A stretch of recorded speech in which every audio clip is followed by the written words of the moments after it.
So I've never actually been in front of this when I've interviewed anybody. I've usually been behind the camera, Okay. but it's a little more friendly than that Yeah, way, I think. So, it is. So this is Adventure Widely. I run a channel about getting people outdoors and trying new things. And one of my big focuses is getting people out there with their kids. Because I think that the bonds that you build with children, especially your own children out there, improve so much of their social skills, their confidence, so much in life when they get out there and they're like, I'm doing this with my dad, I'm doing this with my mom. So that was one of the reasons why I interviewed you, or wanted to interview you, and asked to do so. So could you tell me a little bit about your journey into ice climbing and into being a mentor? Sure. I've always been a competitive athlete, but I didn't get into climbing until graduate school, which was out in New York. And then when I came back to Minnesota after grad school, as a climber in Minnesota, you get winter, and you say, okay, now what do we do? And one of the big responses is we go ice climbing. And so we have ice climbing around the city, and we have the ice park in Sandstone, Minnesota.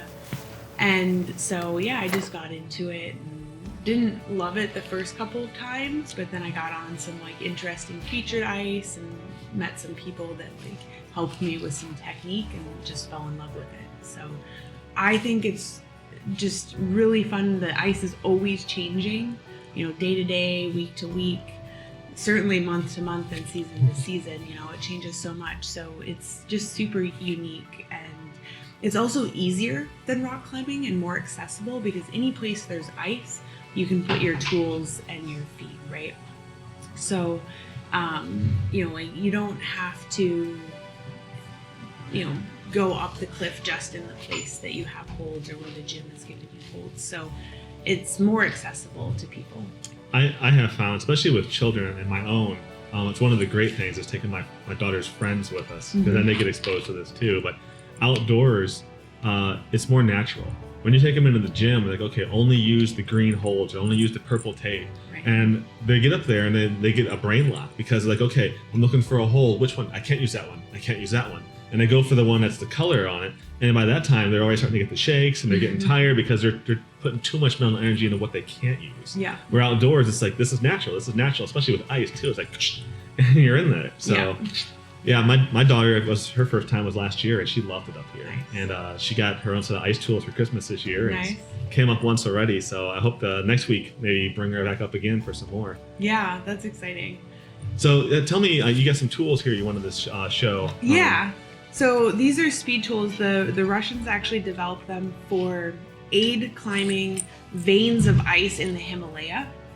And so you actually put your HVAs on them. And the shape of them is that they're steep and they're very sharp. And so when you just weight them, they dig into the ice, right? So you don't have to swing with them. And a lot of kids just aren't strong enough to truly swing the normal ice tools. And so then it's really hard for them. And so with these, they can just hook around and they love it. And so all the kids have been really great with them. And so, yeah, there's a couple of 6-year-olds that I've taken out ice climbing, and they do really great. And a couple years ago, I got to go out here with 3 9-year-olds and 3 12-year-olds. And they just rocked it all day. The other thing that I love about the kids is because they're in school, they're in learning mode. Like, that's their only thing in life that they're doing, right? They're supposed to be learning. And so they listen and implement really well. So I teach them A-frame, getting their feet even and moving one tool and then their feet. And I show them once and then they all just do it. And I'm like, amazing. You guys are all better than most of the adults now. Because the adults have preconceived notions of how to do things. Yeah, and just, a lot of adults aren't in the mindset of listening and implementing anymore, right? They're, no, I'm just going to do what I always do. So, yeah, it's harder for a lot of adults to implement what they're learning. So one other thing I wanted to touch on really quick in our interview was the fact that as a dad, I've wanted to get my child involved with this, but I never really saw it coming to the fact that I have a girl. So a lot of guys are like, oh my gosh, my wife's going to have a daughter, like my life's over. It's going to be nail polish and lipstick everywhere. It's like, no, it's really how you raise them. And I've been blessed that mine has been wanting to follow me around in a lot of this stuff. But the other thing too, and the flip side of that, is that a lot of causes to get women involved in more things and try to break this barrier down. I've picked up that cause, try to run with it too, because I see things that my daughter comes back from school and some of the boys tell us, well, you can't do that, you're a girl. I'm like, well, prove them wrong. It's like there's no reason that they can't do that and you can't. So just prove them wrong. And she's out there doing more pull-ups on the pull-up bar now than some of those boys because she rock climbs and she ice climbs, and it's because she's been doing it. So I really like the fact that a lot of these outdoor activities, and, her friends too, I've seen some of this confidence go, where they get told that they can't because they're a girl, they're told they can't because they're young or they're small, and then they go and they prove it, and now they're like, you know what, I'm different, but I'm totally okay with that.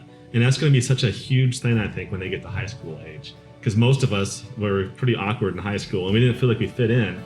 But if you're okay not fitting in at an early age, I think it's going to be so much easier going forward. Yeah, I think that's a good observation. I think that it's really important for parents and for fathers to, just say, like, yeah, you can do whatever you want to do, right? Like, some things are going to be harder than others, but there's nothing that's limiting you.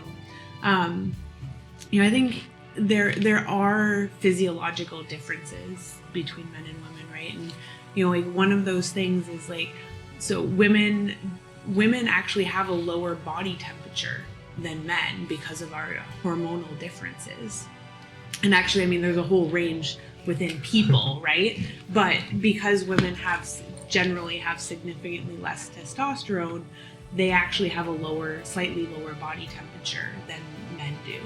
And so that, we actually do need to, wear thicker base layers on the same day or have different layering systems or things like that. And, just more people acknowledging and talking about things. Like, I don't think that only women can help each other out, but just because we've had some, lived experiences that are the same, it's that way now. But if we're all educated on, like, different systems for clothing or things that work for different people, then we all can share that information more too. But yeah, I think that it just helps get people in, especially for like winter sports, if they see other women and they're like, oh, well, what do you do to not be cold or to with small boots, right? For the longest time, and it's really, especially for kids, it's really hard to find small ice climbing boots, but ski boots work great, and you can get cheap secondhand ski boots for kids, even like little kids, and then the crampons just clip right onto them. So yeah, my biggest struggle was all the manufacturers didn't make soft shells for kids. It was only adult sizes. And my daughter finally fits in a women's small and extra small, so it's not a problem for us anymore. But I wish the manufacturers would see, like, there's so many more people taking up these activities that they kind of start catering to it. There's been one or two manufacturers that do kind of make a small section of it, so it's starting to happen. Yeah. But yeah, it's definitely neat to see the industry change and how they've started to see that there are more kids getting involved in this kind of stuff. Which is great, because we need more kids outside rather than inside on video games, in my opinion. Even though I did that when I was a kid. I played a lot of video games, but I'm very glad I got outside too, and that was a huge growth, mentally, emotionally, everything that goes along with that. Yeah, no, I agree. It's super important to have the kids outside, everybody outside. It's healthy for a lot of reasons.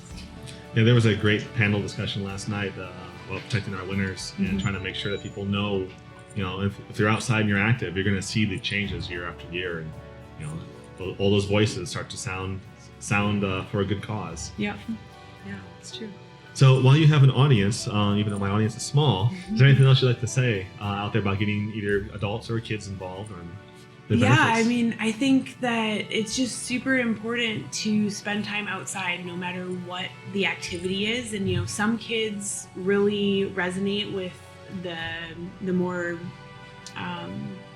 mainstream sports like soccer and football, or rugby is maybe not as core, but it's really important to find the sport that works for your kid, that they're excited about, and that there's tons of really cool things, like ice climbing or rock climbing or log rolling is really, especially here in the Midwest, is really taking hold, and just even adventure racing or orienteering, and there's lots of things to get the kids involved in. You just kind of have to find something that's super interesting for them. Yeah, and that being with mom and dad makes such a huge difference too. So being able to go out there and do things, it's like I'm doing it with my parents. That's so great. Yeah, I think that's great. I think it's also important to get them into other opportunities too, and to step away. Because as someone who gets to take other kids or other people's kids out climbing and stuff, they do behave differently. They actually behave much better once mom and dad leave. Interesting. So because they don't see me as an antagonist at all, and not that, there's just always a little bit of that between parents and kids at least, right? And so, I've had parents that are like, well, you can't give my, 10-year-old son a sharp tool like that. I'm like, oh, I've never had a problem. The kids can see they're sharp. I explain to them that they're sharp and that we need to hold them this way. And they get it, they're not trying to stab each other with them. So, but yeah, so I think it also, I absolutely am a proponent of families getting out there and doing things outside together, but I also think it builds a lot of confidence in the kids to let them go off with a group or, do things on their own too. So. Well, thanks for spending time with me today. I appreciate following you around. I appreciate the interview. And hopefully we get more kids outside. Yeah, absolutely. It's been great. All right. Thank you. Thank you.